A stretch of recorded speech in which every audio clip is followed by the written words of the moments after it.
Akemi is a Japanese RPG Maker game, but there's an English translation available. You play as a girl named Shimoko, and you live in a village that's cursed. The villagers have to bring an offering to the Ouya.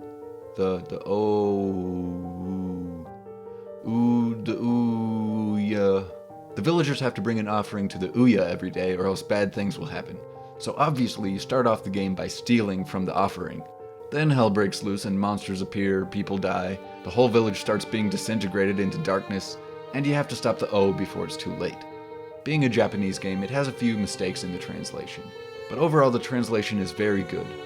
There are only a couple times where the story doesn't make sense due to strange phrasing or spelling. But the weird thing about the story is most of it is at the very end of the game. There's very little story sprinkled in with the gameplay and puzzles, so when I got to the end of the main section of gameplay, I was ready to be done. But there were still 10 to 15 more minutes of just characters talking to each other. It's not a big deal that it's separated, but it did make me lose interest near the end. But despite my lack of interest, the story is very good, and the gameplay is really creepy. The spooky parts were really well made.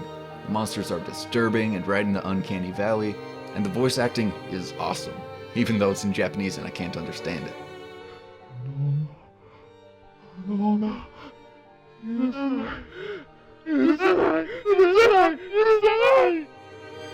But the settings are kind of bland, and the puzzles aren't very good. About half the time to progress in the game, you have to just walk around in all of the rooms until you find something that changed. It's not based on logic or reason, it's totally arbitrary. You just walk around waiting for some trigger to unlock the next thing. And the rest of the puzzles don't give you feedback. For example, a random thing makes this door open, but when you use it, nothing happens. But suddenly, when you're being chased and you're in a panic, then you can use it.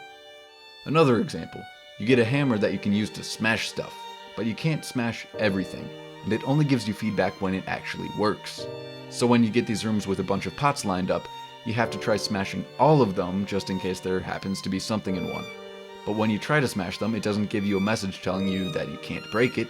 It doesn't give you a message saying that there's nothing inside, they just appear to be uninteractable. So take my advice and try to destroy every pot you see. So the puzzles are bad, but it's still scary and it has a good story. I don't know if I can give it a full recommendation with how bad the puzzles are, but it was never so bad that I wanted to quit, so it's still better than some of the games I've reviewed on this channel.